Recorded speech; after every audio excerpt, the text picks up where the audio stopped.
განსაცდელის ჟამს სულიერებისგან მიღებული დახმარება. ძვირფასო მორწმუნენო, ზემოთ მოყვანილ აიათში უზენაესი ბრძანებს.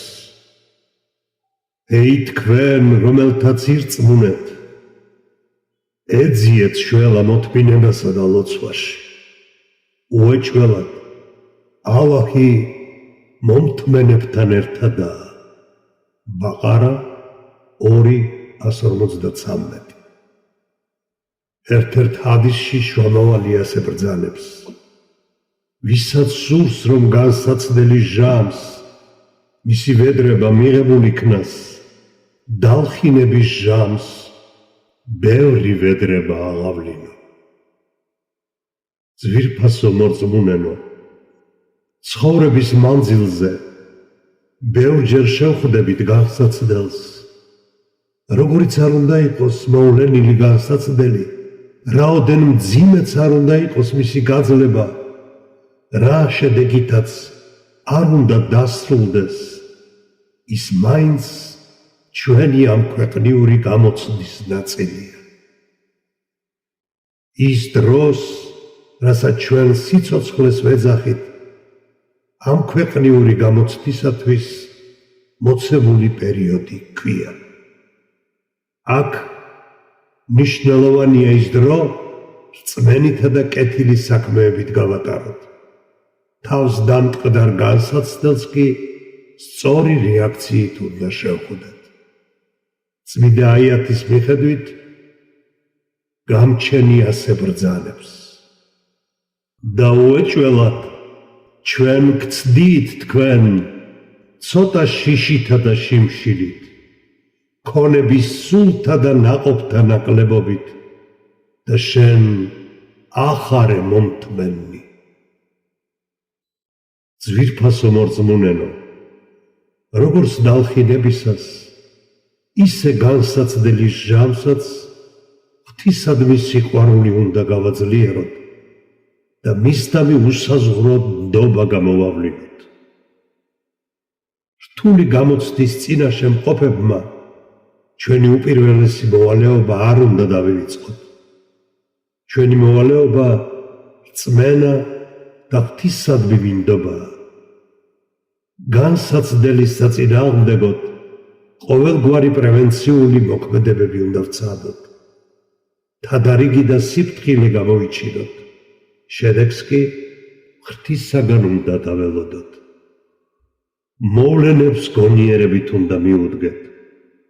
ამ დროს დაუშვებელია უიმედობასა და სასოწარკვეთილებაში ჩავარდნა.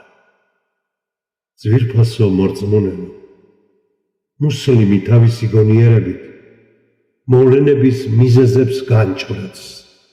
შემდეგ კი რწმენით, ცოდნით, გონებითა და გამოცდილებით ყოველგვარ თადარიგს დაიჭერს.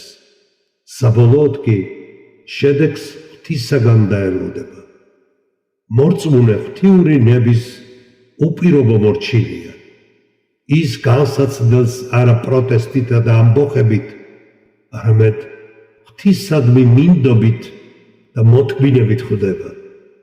ამ გზით ის ძლევს შიშსა და უიმედობას და ღმერთის უზენაეს ნებას მიეკეთება.